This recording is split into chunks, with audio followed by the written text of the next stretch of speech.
Well, maybe I can ask you a very simple question. Who is really running the world?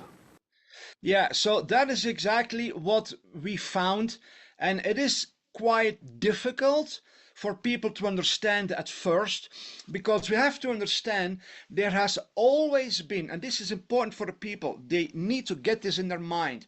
If you want a better world, you need to have the honesty, the willingness, and the courage to see what's really going on.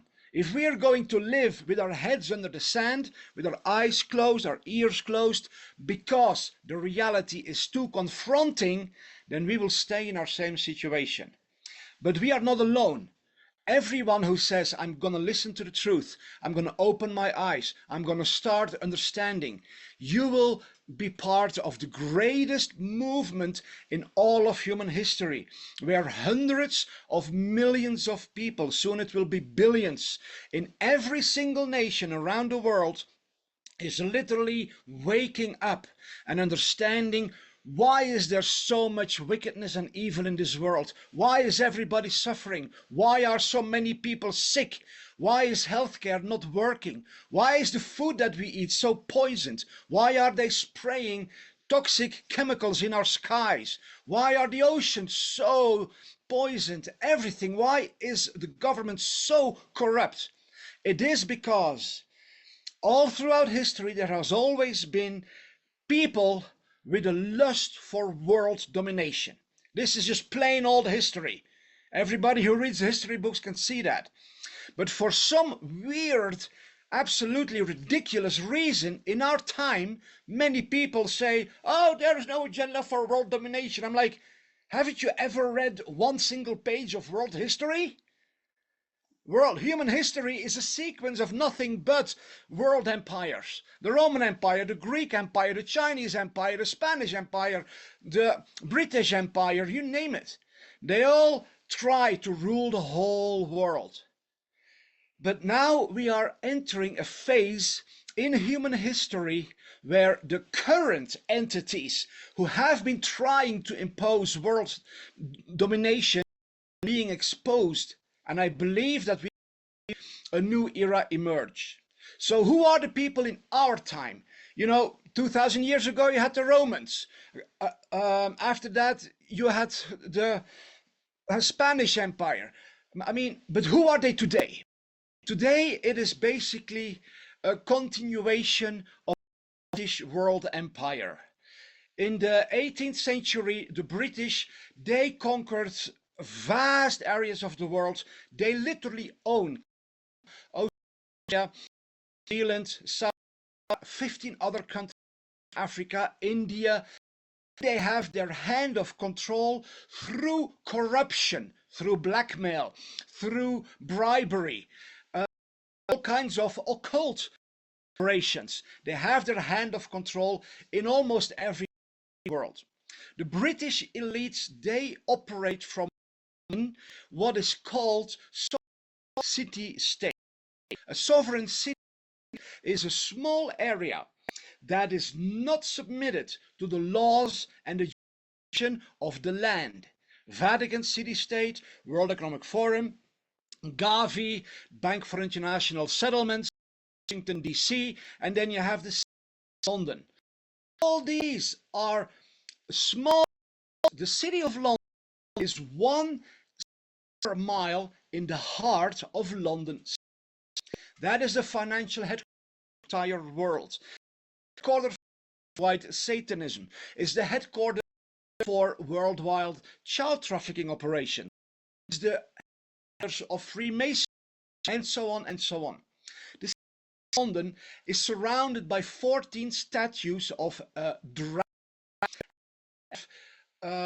a coat of arms, a crest with the creed, Lord, and their Lord depicted on the coat of arms, 2 dragons. They are surrounded by dragons. They worship the dragon. The dragon. Scriptures, the dragon or the serpent of all is a spiritual dimension, a spiritual power that it is just, in simple words, the, the power of evil, the power of perversion and wickedness. And these people from the city of London, they are the enemies in our time who control governments, control health. They have been establishing the World Health Organization, Economic Forum, the World Bank, the Bank for International Settlements, and so on. United Nations, European Union, all these organizations work together in unity for the agenda of world domination. And the goal is to eliminate individual nations and gather the whole world in a world state ruled by an unelected that is appointed. So this network worldwide of elites, they own, these British elites, they're actually Zionists, but they have, they have seized complete ownership over Britain and they use that. But they own Canada, they own Australia, they own all these nations, they own South Africa. Australia and Canada are no nations. They have a flag, they have a government, but all that is literally just theater. It's just puppet play.